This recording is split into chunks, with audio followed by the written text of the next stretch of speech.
V6 has plenty of pickup without even having to put your foot all the way down. So very impressed by that.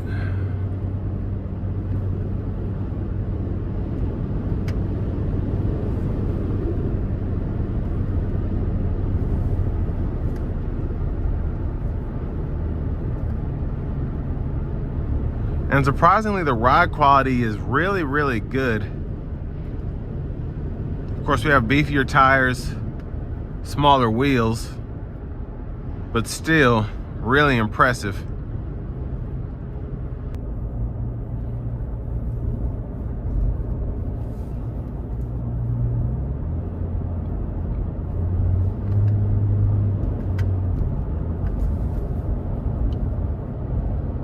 And for the most part, it's quite windy out today, and I'm surprised that I'm not hearing a lot of wind noise actually coming through the cabin.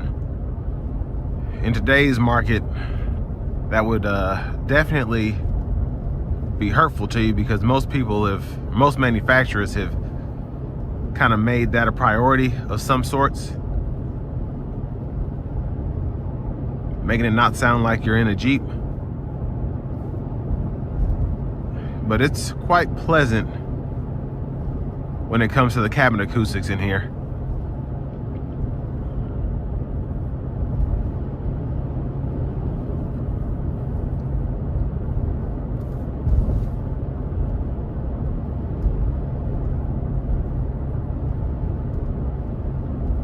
And not really much to say about this truck. It's riding decently. And I mean, the driving dynamics are pretty what you'd expect from a Tacoma. It's been a minute since these have actually been redesigned, so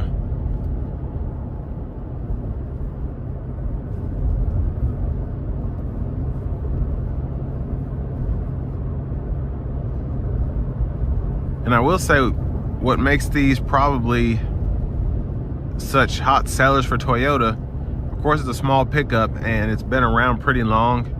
So the reliability that they've had over the years has kind of built a fan base, if you will. But also, they're just so easy to maintain. And a lot of that has to do with not a lot being changed with them over the years. So you're not having to deal with auto stop in this Tacoma, dynamic fuel management, and all that stuff. This just drives like a V6 pickup truck. And a lot of people appreciate that and still like having that. But what's great is they still give you your standard Toyota safety sense. So you have your radar cruise, which comes in handy on longer voyages. You have Bluetooth, Apple CarPlay, Android Auto.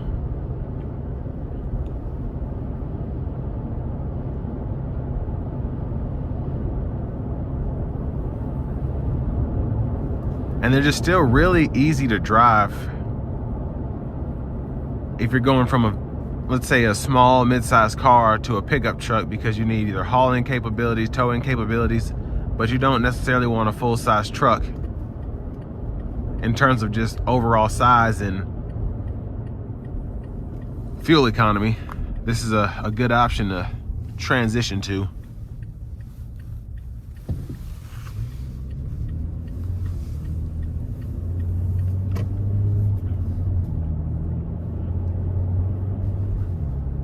And really, I've seen several base model Tacomas with LED lights, so halogens kind of, I can't keep them on a car. So if I were to go ahead and swap LEDs out, it wouldn't be difficult.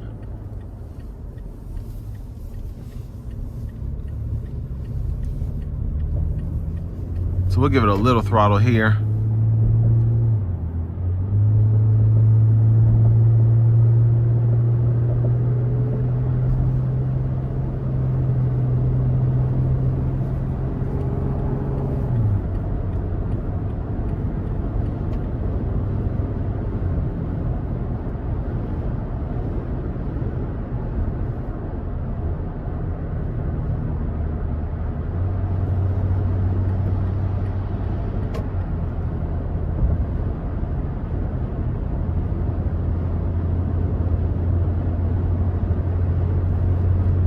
Yeah, I'm very impressed overall with just how smooth this truck is riding.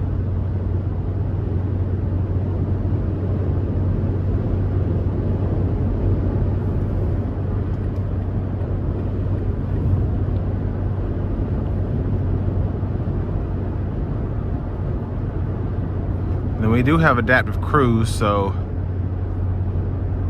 it's gonna keep that safe distance between myself and the vehicle in front of me.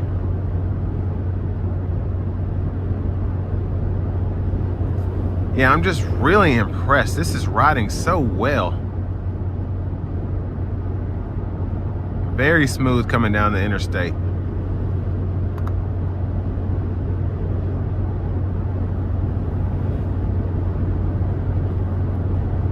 Now, I would like to have blind spot monitors in this Tacoma, but with it being an access cab, the visibility is pretty good as there's not much to look around.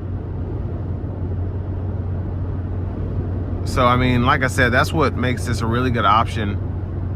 It's stickers for 32 grand, which is a lot of money these days, but everything's a lot of money. So this is actually it's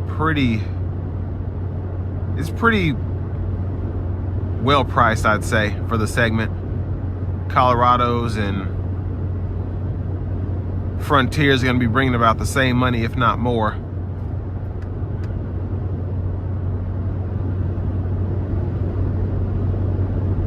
And you really don't get that same reliability with anything other than this Toyota. Now, of course, the infotainment system is going to be dated, I think, compared to the GM counterparts, and even options like the Ford Maverick, the Ranger, because those have had redesigns recently, but still a really good option if you just want something that's easy to handle in terms of a budget, driving, and even fuel economy compared to some others.